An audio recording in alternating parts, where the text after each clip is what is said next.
So my name is Rabbi Marcia Tilchin, and I'm the founder of the Jewish Collaborative of Orange County. We do a lot of different kinds of programming, both locally in Southern California, and we also offer national learning and bereavement opportunities for people all around North America. And this little project called the Advanced Learning Institute, I'm introducing this because so many of you are new faces who are here through Rabbi Singer, which is exactly the point.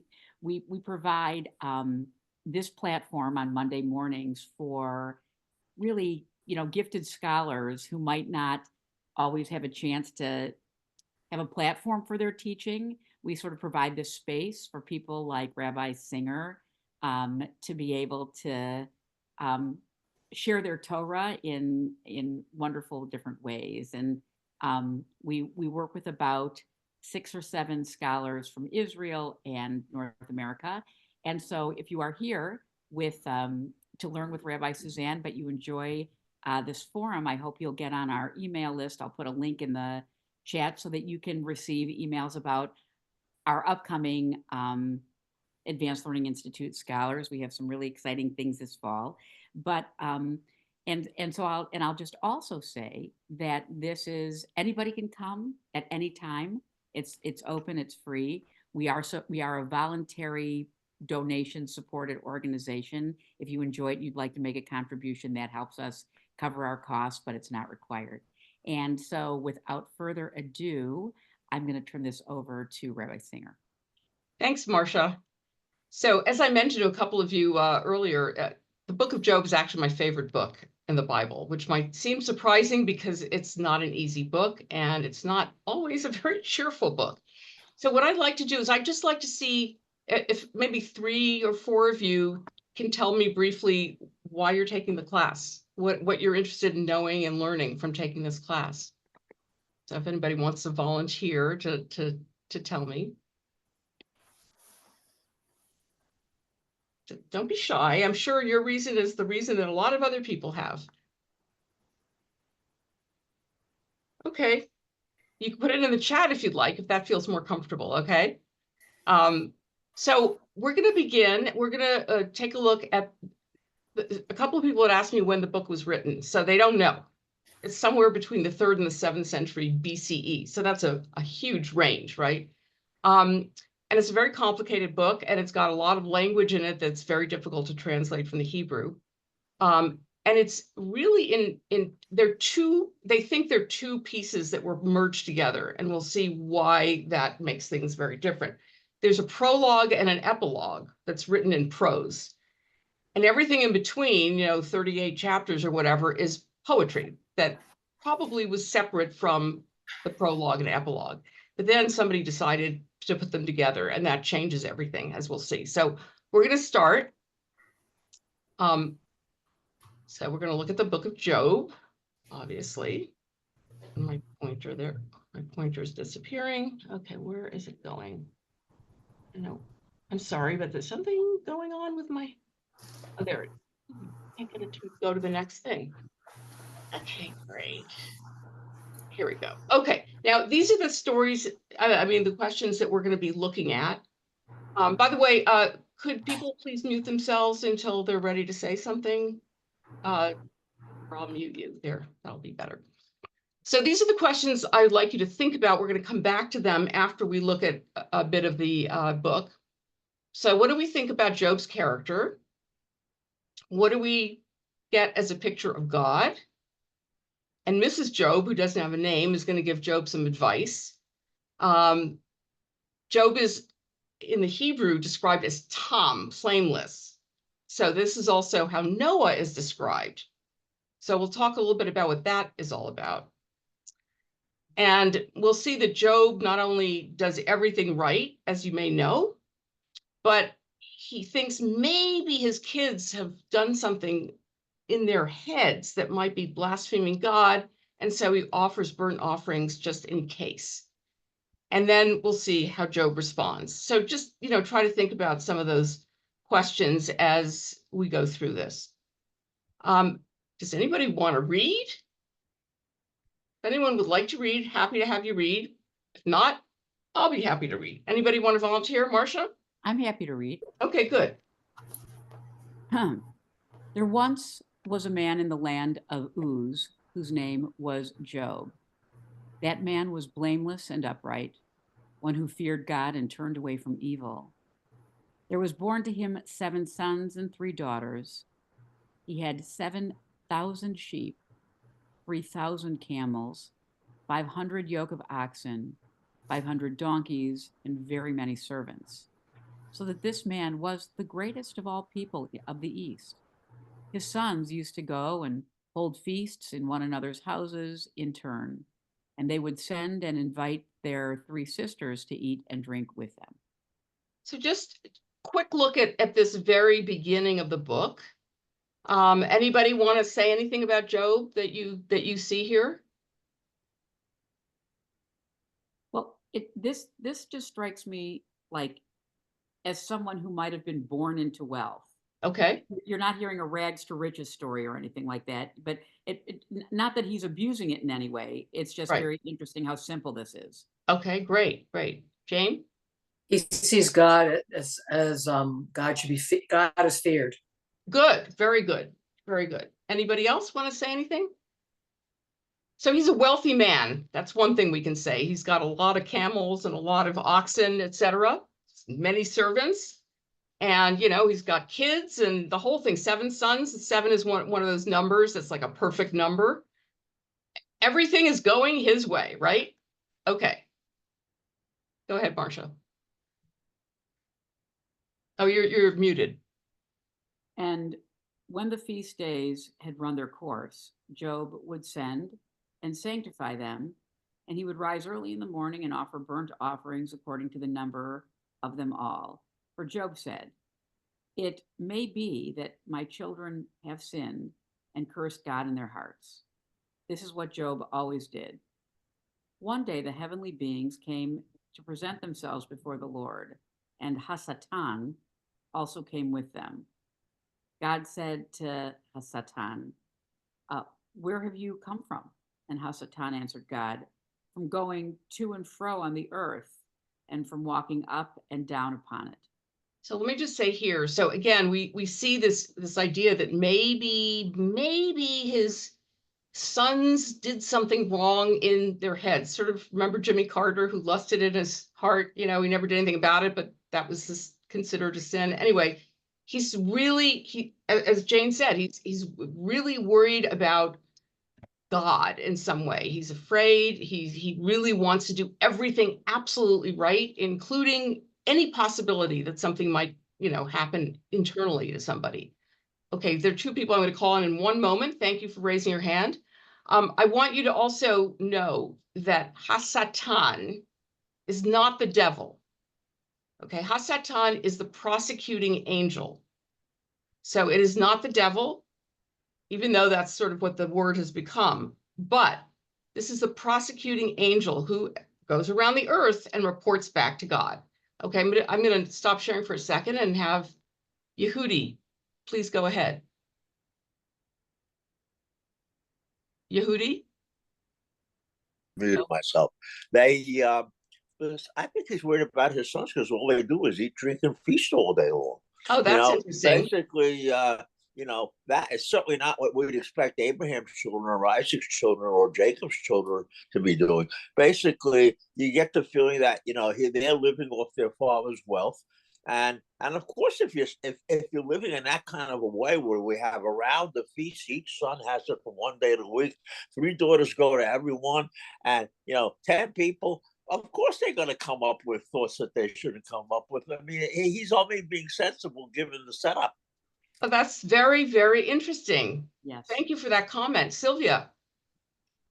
And I also think it's very interesting that we hear that Job is blameless and righteous. So he never does anything wrong. Never heard of a human being like that myself. That's a very good point. But yes, and to go with that, he's afraid that his sons might do something wrong. And just to Just add a going little them rotten, they will. just to add a little modern day psychology to that, is if if you if you see something wrong in somebody else, look to yourself. Very good. Nice, nice. Thank you. Great comments. And Julian says, ooze sounds like Oz, or Oz, as in the Wizard of Oz. And actually, that's an interesting point, because even though it's obviously not connected, but the point is, this is sort of a folk tale, right? I mean, this is not like a historical person, even though the rabbis are going to eventually insert him into the history, but we'll see that later. Okay, so let's see. We go to the next. I am having trouble with my little pointer that allows me to go to the next slide. Okay, I don't know why it keeps disappearing. I'm Sylvia? sorry. Go ahead. Sylvia, would you like to read? Yeah, but I have to go to the next slide, and my pointer is being very annoying here. It won't let me. I have to find out what's going on. Okay, here we go. You wanna read? I always hit mine. God said to Satan, "Have you considered my servant Job? There is no one like him on the earth, a blameless and upright man who fears God and turns away from evil." Then Hasatan answered God, "Does Job fear God for nothing? Have you not put a fence around him and his house and all that he has on every side? You have blessed the work of his hands, and his possessions have increased in the land. But stretch out your hand now and touch all that he has, and he will curse you to your face." God said to Hasatan, "Very well.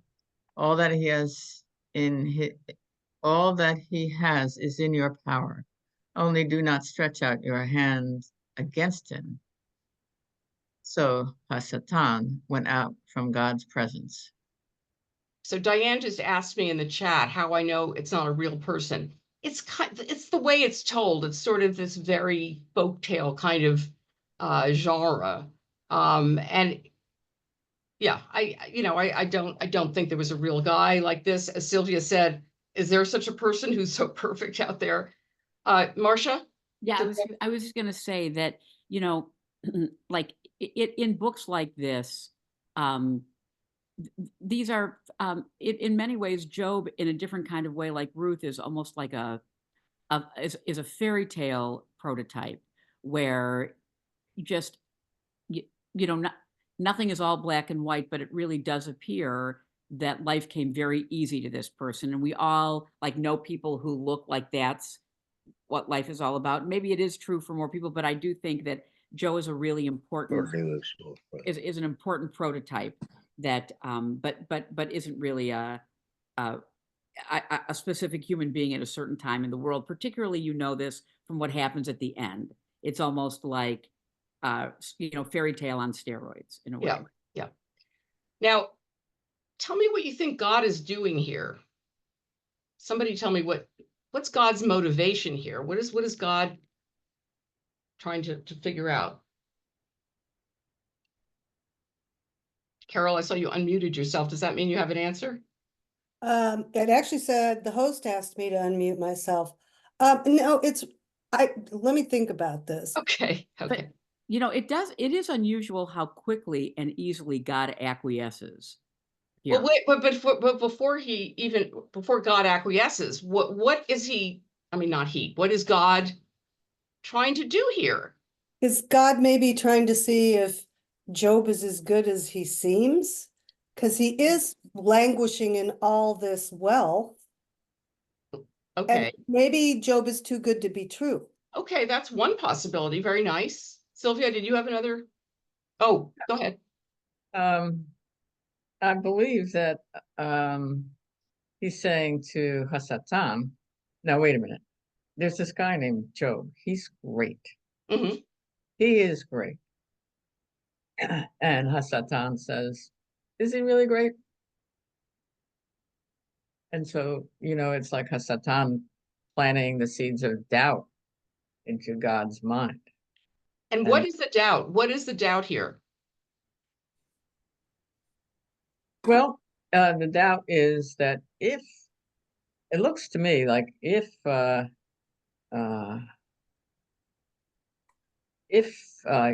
takes or does something to Job that's not nice, like something away, Yeah, will Job still praise God, or will he say, eh?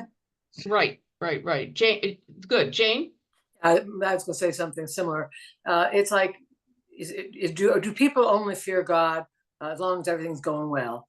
And will he be faithful and love God when everything starts to hit the fan? Exactly. Good. Now, as Marcia said, well, I mean, Hasatan gives God this challenge, like, hey, why wouldn't this guy fear and love you and whatever else? You've given him everything he could ever want, right? So why not? But if you take some stuff away from him and things don't go so hot, well, maybe he won't be so faithful and fear and love you. And as Marcia said, God right away goes, okay, go right ahead and do whatever you want with him, right? It's not the most beautiful picture of God, but at least my understanding is that human beings wrote this. And so this is how they understand God sometimes. And if you have a different idea of God, maybe it's just that this is how it feels sometimes. All right, let's keep going. Who wants to read? Anybody? Jane, you want to read? Sure. One day, when his sons and daughters were eating and drinking wine in the eldest brother's house, a messenger came to Job and said, "The oxen were plowing and the donkeys were feeding beside them, and the Sabians fell on them and carried them off and killed the servants with the edge of the sword. I alone have escaped to tell you." While he was speaking, another came and said, "The fire of God fell from heaven and burnt up the sheep and the servants and consumed them. I alone have escaped to tell you." While he was still speaking, another came and said, "The Chaldeans formed 3 columns, made a raid on the camels, and carried them off and killed the servants." It moved. Sorry, I just had to let somebody in. Killed somebody, and I'm the only one who, there it is. Killed the servants with the edge of the sword. I alone have escaped to tell you. In other words, the poop did hit the fan. Yes, it did. Okay, but there's more. Oh, while he was still speaking, another came and said, "Your son and daughters were eating and drinking wine in their eldest brother's house. And suddenly a great wind came across the desert, struck the 4 corners of the house, and it fell on the young people, and they're dead. I alone have escaped to tell you." Then Job arose, tore his robe, shaved his head, and fell on the ground and worshipped. He said, Naked I came from my mother's womb, and naked shall I return there. God gave and God has taken away. Blessed be the God's name." In all this, Job did not sin or charge God with wrongdoing. Wow. His kids Wow. were all killed, his 10 kids, 7 sons and 3 daughters. And all he can say is, God gives and God takes away. Blessed is the name of God. Any thoughts about his reaction?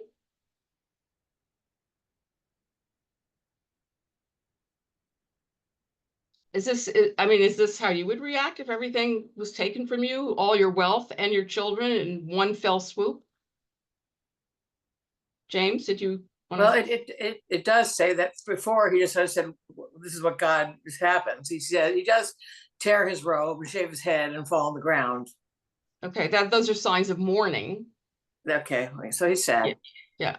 Well, at least he's doing what he's supposed to do, right? Because these are the signs of mourning that you do, but it doesn't seem like he's, too shaken about this. James, did you want to say something? Yeah, it kind of sounds a little bit like the story with Aaron and his sons. Good. Excellent. Excellent. And, I thought about that. When they get drunk or suppose that they did not follow God's way. Very good. In that case, I don't know if Aaron was on trial, but the sons were definitely. Very good point. I had not thought about that. Okay, now let's go on with this wonderful story. Anybody want to read this second part of the second chapter? Marcia, I think it's you. Okay. Rosalie, would you like to Oh, read? sure. I don't know where it starts. It starts with one day. The heavenly beings came. Oh, up on top. I don't know if I have a voice for this. One day the heavenly beings came to present themselves before God, and Hasatan also came among them to present himself before God. God said to Hasatan, "Where have you come from?" Hasatan answered God, "From going to and fro on the earth, and from walking up and down on it." God said to Hasatan, "Have you considered my servant Job? There is no one like him on the earth, a blameless and upright man who fears God and turns away from evil. He still persists in his integrity, although you incited me against him to destroy him for no reason." Then Hasatan answered God, "Skin for skin, all that people have, they will give to save their lives." Interestingly, God doesn't even take responsibility for what has happened here, right? You remember what happened when Adam and Eve are caught and God says, "What have you done?" And Adam says, "Well, it's this woman that you gave me." And the woman says it was the serpent. They're pushing the blame off on everyone else. And that's what God's doing here too. Hey, you're the one who pushed me to do this. Like God has no volition of his own. Okay, now comes the next thing. Because yeah, okay, you took everything away from him. He was cool. But now comes the big test. So can you continue, Rosalie? Are you okay? Mhm. "But stretch out your hand now and touch his bone and his flesh, and he will curse you to your face." God said to Hatan, "Very well, he is in your power, only spare his life." So Hasatan went out from God's presence and inflicted loathsome sores on Job from the sole of his foot to the crown of his head. All I can say is, oi. Yeah. Job took a potsherd. Is that how you pronounce that? Potsherd. Yeah, it's a piece of a pot. A potsherd with which to scrape himself, and sat among the ashes. Then his wife said to him, "Do you still persist in your integrity? Curse God and die." But he said to her, "You speak as any foolish woman would speak. Shall we receive the good at the hand of God and not receive the bad?" In all this, Job did not sin with his lips. So I just saw it in the chat. Julian said it seems an unnatural reaction, kind of like the Christian turn the other cheek. That Job says, "Well, God gives, God takes away." Okay, that's cool. So thank you for that, Julian. So now not only has Job lost everything, which apparently is something you could sort of put up with, but on top of that, now his whole health and body are being attacked by all sorts of sores, and just he's in terrible pain and terrible discomfort. And notice what it says at the end. "In all this, Job did not sin with his lips." So as somebody suggested earlier, I think it was Sylvia, the idea of projecting onto his sons. Is he sinning inside his head, thinking this is awful? Or maybe he's not. Who knows? It's hard to tell. But he's just taking everything. That's it. That's what you do if you're a God-fearing person. This is what you do. All right. Any thoughts about the wife? Anybody have anything they'd like to share about what they think of her? Okay. Well, we'll talk about it in a moment. It's really interesting actually that you asked that. I'm just thinking about I'm thinking back to the patriarchs and their wives, Sarah and Rebecca. I don't recall there being that kind of dialogue where Sarah told she told Abraham to get rid of the slave woman, but it's interesting. This is an unusual role. This is almost more like Zeresh to Haman in a book, meaning where she's actually engaged with him and his feelings. I'm saying you don't see that very often in women, in the spouses in Tanakh. That's interesting. Okay. Excuse me. Isn't it strange that this passage says, "In all this, Job did not sin with his lips"? Exactly. So in his head, in Exactly. what he could be.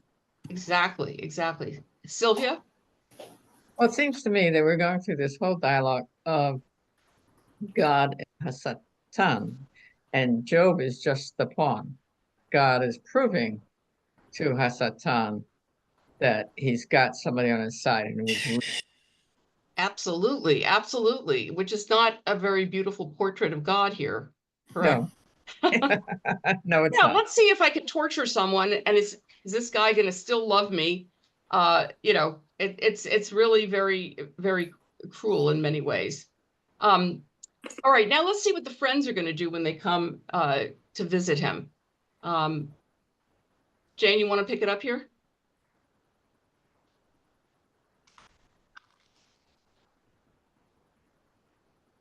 Now, when Job's 3 friends heard of all these troubles that had come upon him, each of them set out from his home.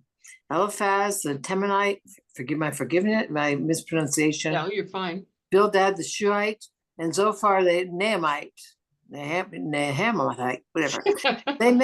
They met together to go and console and comfort him. When they saw him from a distance, they didn't recognize him, and they raised their voices and wept aloud. They tore their robes and threw dust in the air upon their heads. They sat with him on the ground 7 days and 7 nights, and no one spoke a word to him, for they saw that his suffering was very great. Okay, this is the origin of what you were supposed to do as a Jew when you visit somebody during Shiva. Notice it's 7 days, which is the 7 days of Shiva, right? Which is what we do when someone close to us has died. And he's lost everybody except his wife. So, it's a Shiva multiplied by 10. But the origin of coming in and not saying anything, okay? You're not supposed to come in and go, God doesn't give you more than you can take, or, now your children are up with God, or whatever those, cliches are that people will say. You're not supposed to start a conversation. You're supposed to let the person start the conversation.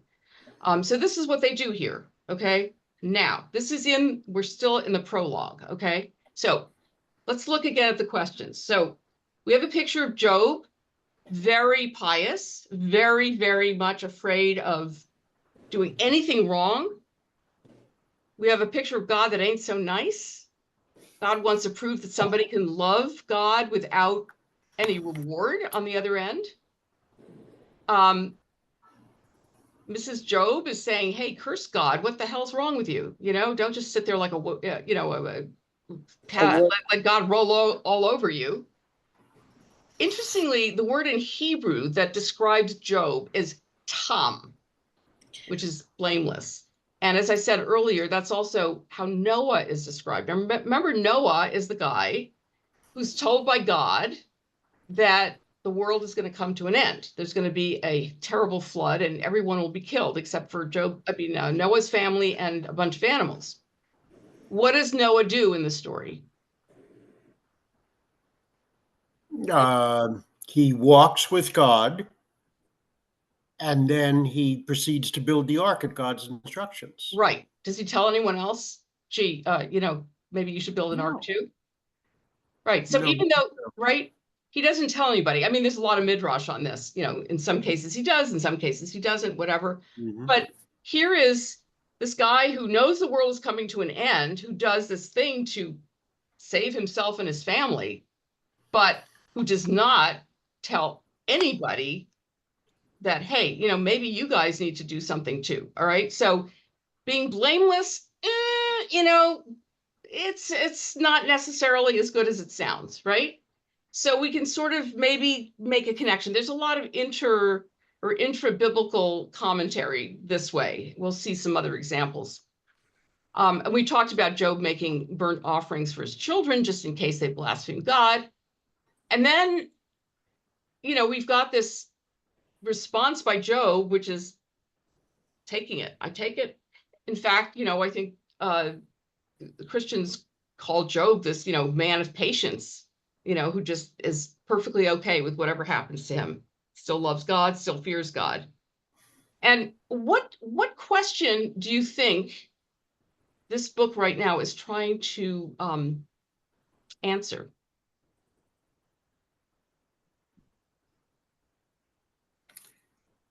I mean, what was the title of this class? Why, when bad things happen to good people, or why? Mhm. Right, Richard? I was just going to say that almost the same, that it's like a motto. This is the perfect person who has the patience to put up with anything God throws at him. Right. And yeah, Sylvia.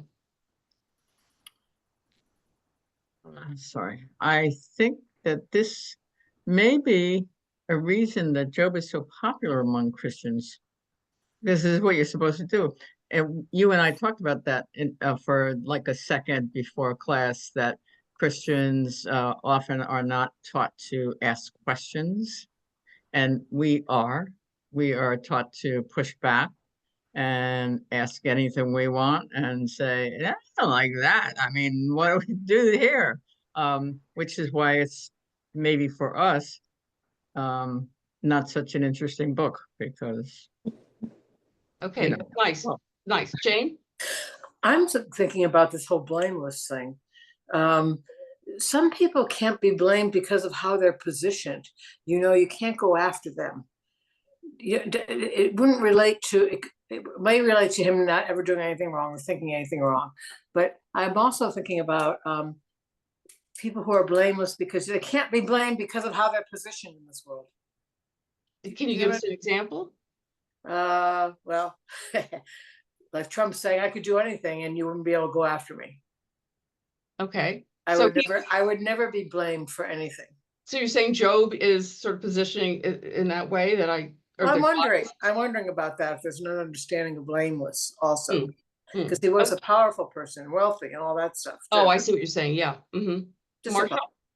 One of the things that I just realized is that, for those of us who wonder about our suffering in life, and I think everybody does at some point, maybe it's essential that Job is such a clean palette of humanity for us to be able to see, and trying to see ourselves in this story, that like random things happen. It's not about our character. It's not about, I mean, maybe there's a piece of that we're supposed to see by his exaggerated goodness. Well, that's a very interesting take on it. I hadn't thought about that. I mean, I think what the book is trying to present is, why bad things happen to good people, right? I mean, here's a good person. Why is bad? Why is this happening? I didn't call this a why, because there's no answer. Because if it answers the question of why it happened to Job, it doesn't really answer it for anybody else, right? Because God has picked this blameless guy as the one to do this test on, right? And so this poor man is going to suffer to prove something to God, but that is not the reason that anybody else is suffering. God's not testing all of us, or maybe God is, but I don't think this is a very anti-dogmatic book, as we'll see as we go through it, because every time you think you figure out what the theology is, it sort of throws it on its head. Because the prologue and the epilogue are very different from the rest of the book. But it's sort of answering a question about one person. It doesn't answer it about anybody else. And again, at the end, we'll see maybe how we respond to suffering, but it really is not going to explain why. And we'll get into more of that. I want to show you something here about Job's wife. Here's St. Augustine, who defines Job's wife as the helpmeet of the devil for enticing Job to challenge God.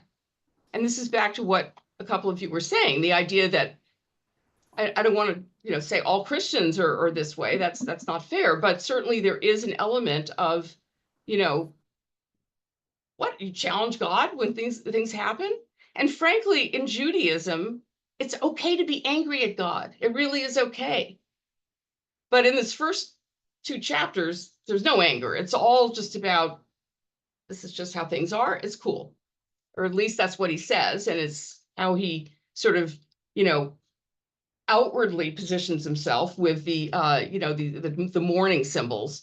So Ilana Pardes is a feminist scholar, and does anybody want to read this?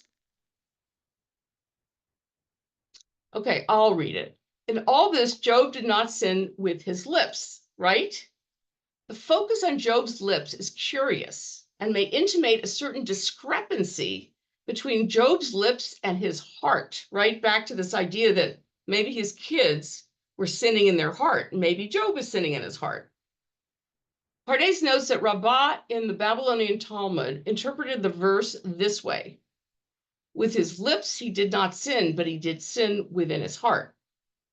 His wife's cry may be interpreted not only as a challenge to divine conduct, but also as a criticism of her husband's very obsession with God, an obsession which draws him away from his family and allows him to repress all that disrupts his pious routine: the death of his children, the fall of his household, and the agony of his wife. Just imagine what the wife is going through. I mean, it's not just Job that lost everything. She did too. She didn't get her health attacked, but she's lost her 10 kids. She's lost her wealth. She's pretty pissed off. And here's her husband going, that's okay, right? To cling to a model of perfect devotion to a supposedly perfect God, when reality is so far from perfection, seems to Job's wife not exemplary strength, but an act of cowardice. What Job must do is to challenge the God who has afflicted him so, even if the consequence be death. Job's wife thus opens the possibility of suspending belief, of speaking up against God. So she's saying, hey, you know what? If you curse God or declare that you're angry at God, maybe you'll die. And you know what? That's okay, because this is not acceptable. So any thoughts about that? Well, first of all, you're talking about how Christians have this ultimate belief in God, and Jews always have this challenge. Well, it's in our name, Israel, one who wrestles with God. Exactly. So we're always a people who are going to be wrestled with God, no matter how perfect he is. The second thing is, if you look what happened to Job, it's almost like the reverse of what happens to Pharaoh. Pharaoh, who doesn't believe in God, and God keeps testing him with all these plagues for him to believe in, ends up not believing. Here, it's just the opposite. He keeps giving him the plagues in order to challenge his belief. Does he Nice, still believe in God? Very nice. Sylvia. Well, I think that was a very interesting take on Mrs. Job, if you like, because what she's saying is, you're a really self-centered kind of guy. You're not seeing anybody else's suffering. Good. What you're saying Nice. is, I'm suffering, but it's okay. I mean, can you imagine living with a guy who now has lesions all over his body and is in total agony? On top of, you've lost all your kids as a mom, and you have nothing left, whether it's a lot of wealth or just even a little bit. You got nothing. Very nice. And Job is saying, yeah, well, it's okay. Okay, Julian says, it seems to bring to Abraham arguing, Jacob wrestling with the angel, and Adam and Eve being told they'll die if they disobey. Very nice. Yes. Listen, there's a whole tradition in, the Torah of people challenging God. When God says, I'm going to destroy Sodom and Gomorrah. And by the way, I'm going to tell Abraham about this. Abraham says, well, what are you talking about? What if there are 50 righteous people or 40 or, et cetera? That whole argument they have. And Jacob wrestling with the angel, as James mentioned, and that's how we got the name Israel, contending with God. So, but again, he's sort of Mr. Human Being. He's not necessarily Mr. Jew. Jane. Probably one of my favorite things about Judaism is that you not only are allowed to wrestle with God, you have responsibility to challenge things. I absolutely love that. I have to say, though, on behalf of at least all the Christians I know, that I was taught early on that the opposite of faith, for example, is not doubt, it's fear. So I need to say that. Thank you. No, as I said, I don't want I know. to paint all Christians in one way, but there is a strain of that. So let's take a look. Now we're done with the prose section. That's the prologue that was written probably separately. And Marcia says no one is even engaged with the loss that Job's wife is experiencing. Right, exactly. So let's take a look at the beginning of Job's response in the poetry section. And this is protesting against God, okay? So this is not going to be, interestingly enough, the same Job that we saw before. Anybody want to read this? No? Okay. Is somebody Yeah. offering to? I'm happy to read. I Marcia. can read. Okay. Emma. After this, Job opened his mouth and cursed the day of his birth.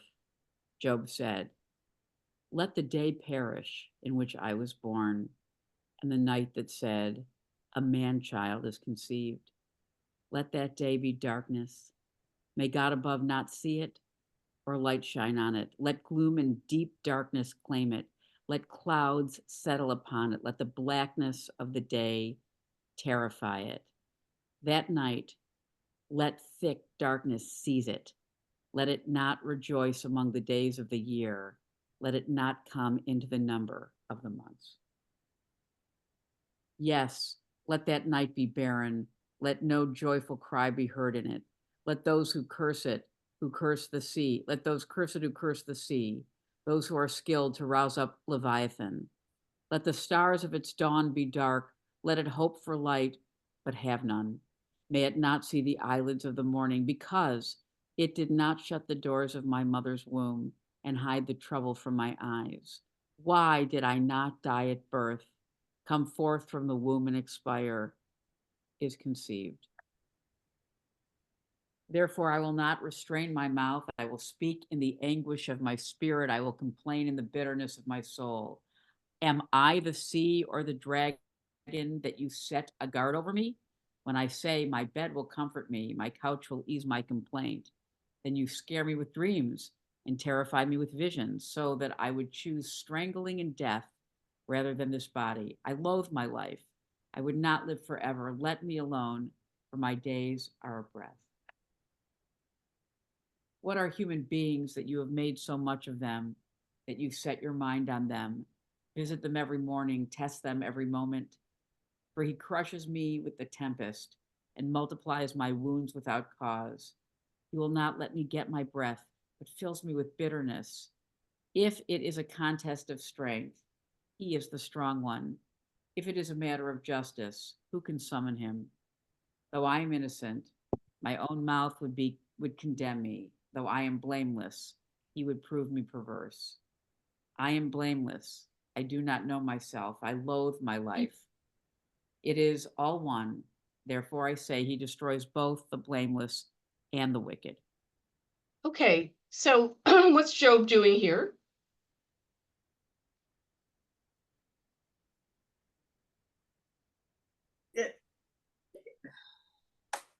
Sounds desperate. Sure. Jane. Well, it seems like he's decided to finally sin with his lips. Well, he doesn't, go as far as to actually curse God. However, he is cursing the day he was born. That's pretty darn close, right? And he's saying, I'm going to speak up now. I'm not going to put up with this. It's a completely different Job than we saw in the prologue, right? He's angry. He curses the day he was born. He's going to speak up against God. And also this, where he said, who are we that you pay such close attention to us? Okay, I want to show you something. This is the reversal of a psalm. So this is Psalm 8. What are human beings that you are mindful of them? Human beings that you care for them. So in other words, the psalm is like, gee, we're just little pipsqueaks, and you're actually putting your attention on us. Wow, that's like a privilege. But look what Job does with that. I'm going to go back to what he says here. What are human beings that you make so much of them that you set your mind on them, visit them every morning, test them every moment? In other words, You're paying attention to me to torture me, not to be benevolent, right? So he turns that completely around. That's another one of those intra-biblical commentaries in a way. You know, you're doing these awful things to me. I don't deserve it. I did nothing wrong. Okay. All right. So now David Blumenthal wrote a book called Facing the Abusing God. And he says, in light of the immense suffering over the course of human history, epitomized by the Holocaust and the sexual abuse of children, it is appropriate to treat abusiveness as one of God's attributes. Wow. I mean, that's a pretty radical statement. God is an abuser, according to David Blumenthal. I do not deny you or your Torah. You denied us, for we were innocent. You crushed us, yet we were guiltless. You were the abuser. Our sins were not commensurate with your actions. The responsibility is yours, not ours. We do not deserve all this horrible stuff that's been done to us. In spite of all this, we will gather our strength and support one another. We will build our world. We will love one another. We will defend our people and our land. We will believe in you. We will place our hope in you. We will yearn for you. We will wait for you, and we will anticipate the time when we will see your face again. Most of the book is about really confronting God as an abuser. The way, you know, if let's say your parent abused you, at some point you might confront them. And as I said, that's a pretty radical statement, but he's not. Okay, Jane? That sounds to me like turning the cheek. Seriously? Well, this part of it, but you know Right. what? This part of it is like, he's kind of saying, look, I mean, we're going to be angry at you. We're going to call you an abuser, but, you know, it's not like we're going to give up. But most of the book is the other stuff. Okay. But, you know, this is sort of what we call nechemta, a sort of way to make us feel better at the end of all of this. Now, there, of course, after the Holocaust, there were a number of theologies that were developed to try to deal with the hideousness of what happened.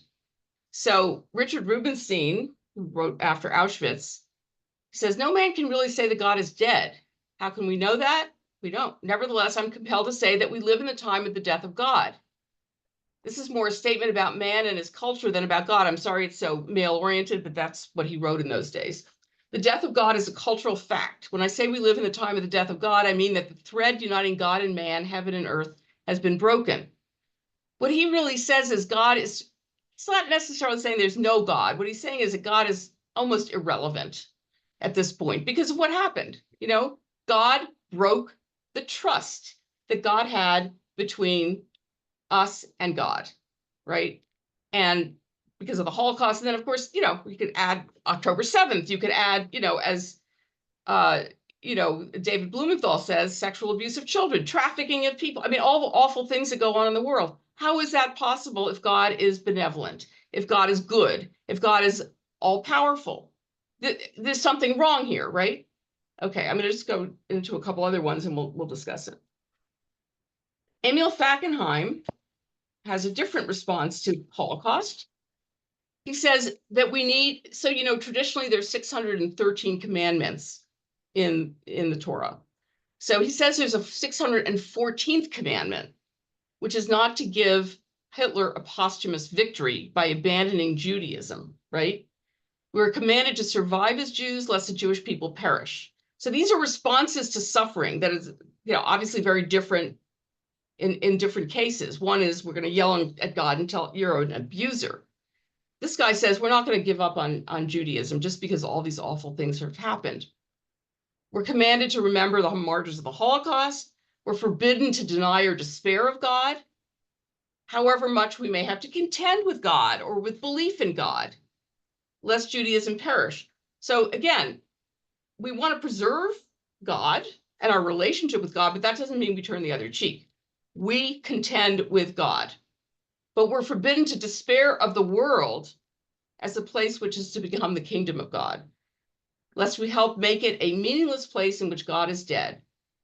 To abandon any of these in response to Hitler's victory at Auschwitz would be to hand Hitler a posthumous victory. So this is an effort to contend with God, but not to despair of God, not to let go of God, even when awful things happen, Because then, it's sort of like saying, oh, things are awful in the world, I'm giving up. Well, you can't. You can't give up. You can't give up on the world. You can't give up on God, at least according to Emil Fackenheim and some of these other theologians. Yeah, horrible things happen, and, we keep fighting. Yitz Greenberg, who's a modern Orthodox rabbi, basically says you can't be anymore commanded and subject to serious external enforcement of the covenant that we have with God. One can give an order like this to an enemy, but in a moral relationship, I cannot demand giving up one's life. I can ask for it or plead for it, but I cannot order it. So what he's going to say is, so he's got this incredible essay, Cloud of Smoke, Pillar of Fire, where he talks about the fact that during the Nuremberg trial, one of the Nazi SS guys said that at one point they were saving money by not first shooting babies and killing them before they were put in the fire. So they tossed babies into the fire alive. And he basically says, you cannot defend any kind of theology, any kind of understanding of God without confronting the picture of 1,000 babies burning. So he says, in the presence of burning children, you can't talk anymore about deep faith. You can talk only about moments faith. In other words, moments faith means sometimes you believe and sometimes you don't. Right? It's not a question of the depth of your faith, it's a question of the frequency of your faith. And we'll finish with the Kotzker Rebbe, who is a Hasidic rabbi. Send us our Messiah, for we have no more strength to suffer. Show me a sign, O God, otherwise I rebel against you. If you do not keep your covenant, then neither will I keep the promise. And it is all over. We are through with being your chosen people, your unique treasure.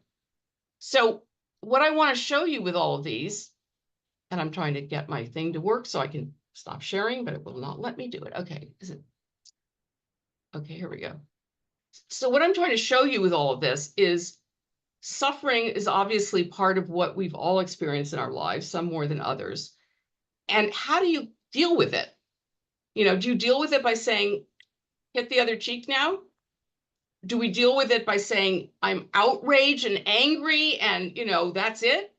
Or do we find some kind of balance where we say, yes, I'm angry. Yes, I'm going to be angry at God. I'm going to demand that God explain God's self, but I'm not going to give up on God, just the way you don't give up on people, right? So you might have a child or a student or somebody in your life, and you think, oh, this is hopeless, but you don't give up on them. You keep trying. You keep trying to get to a place where, people can grow and be better.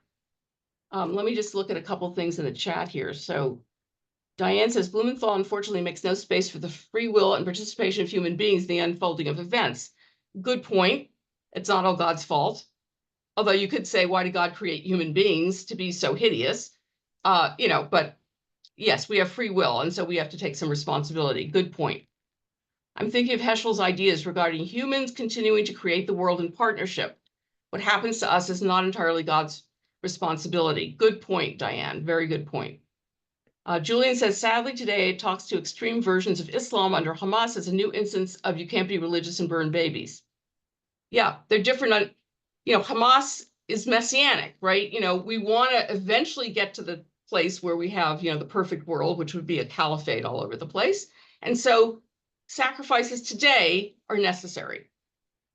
And, it's another way of understanding, how to move forward in the world. But, Job, we'll see more of this next time. Job is going to keep saying for 38 chapters, I am innocent. I am blameless. I don't deserve this. And we're going to see how his friends respond to that, because they respond very differently from the way they responded in the prologue, where they just came and sat silently for 7 days. And then we're going to see what God has to say about this, because God does come out of the whirlwind to explain God's self. And we'll see whether we think God is being honest or explaining God's self in a way that's satisfactory. Okay, here's a whole other thing. Let's see. This, Okay. it was just my, Oh, thank you. everybody, Thank you. I'll close out whenever Okay. you're ready, but this is Yeah, great. go ahead. Well, no, I don't want this to end because it's such a fabulous conversation. I love how you brought in all of these philosophers and theologians who've been wrestling with such complicated material. I just wanted to let you know how excited we are that that Suzanne, that Rabbi Singer is teaching for us. We have 3 more weeks of this, and she'll come back. She's sort of entering our roster of great teachers. We're so happy to see you, all the new faces. I look forward to learning more with you. And I put a link in the chat just about the Advanced Learning Institute. You can learn more about the kinds of programs that the collaborative offers. We have bereavement support groups, many different kinds of things that sort of reach a wider audience, and everybody's welcome to everything. So I'd like to thank Rabbi Marcia for inviting me to teach. I want to also thank all of you for being here, and also my friends for showing up. It's really nice to see all of you. Hi, Randy, and Carl and Ryan and all the people I didn't say hello to before. Does anybody have any last minute questions or comments that you'd like to make about this? I actually do. Please. You know, I was thinking, I suspect that people imagine that the authorship of the prologue and the epilogue, which is trying to give some grounding context to this, are assumed to have been written after. Is that an accurate guess? I actually think it was written before. I need to double check on that. I need to double check. But it was added, you know, later. That much I do know, but I'll check on that. Julian has something to say. Diane, what do you mean? Oh, what do you mean by we didn't hear the end of the story? Doesn't it go on? Or how Oh, does this? That's why we have 3 more weeks. Oh, I'm sorry. Yes, Please yes. excuse This is me. just the very beginning. Yeah, I'm 3 jumping more the weeks. gun. Hang Thank on. you. You know, cliffhanger. Yeah. Thank Julian, you. where'd Thank Julian you. go? You There he is. said that Satan isn't the devil. I know that the Jewish concept of the devil is different to the Christian, but I still thought it was associated with Satan both as heavenly prosecutor and tempter and tester on Yes. earth. Yes. And he does, this little character does do some pretty nasty things. For example, when Abraham is told by God to go and sacrifice his kid on the top of a mountain. So, you know, if you read it in the Torah, Abraham gets up early in the morning, saddles his horse or his donkey, goes up, you know, no hesitation. In the Midrash, which is an expansion of the text, Hasatan, who is now more like, it's not the devil so much, but he's this prosecuting angel, gets in the way to stop him from showing how faithful he is. He turns himself into a river, and he does all these different things to try to stop Abraham from showing his faith.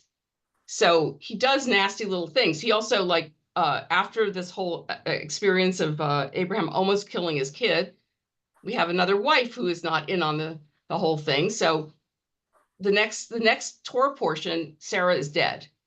And so the rabbis say she died of a broken heart. But how does she die of a broken heart? Because Hasatan comes along and says, hey, guess what just happened?